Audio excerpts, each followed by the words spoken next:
На Stellantis не му оди баш најдобро во Кина, ама на кинезите во Европа им тргна одлично.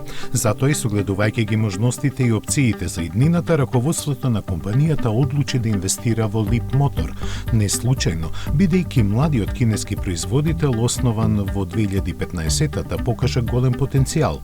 Првиот модел го подготвија во 2018-та, а веќе лани испорачаа 110.000 возила. Гамата им е исклучиво електрична и сега се состои од 4 суштински различни модели, а петиот наменет за глобална продажба е на пат. Stellantis за сума од 1,5 милијарди евра ќе добие 20% собственост во компанијата и што е поважно, пристап до нивните напредни технологии.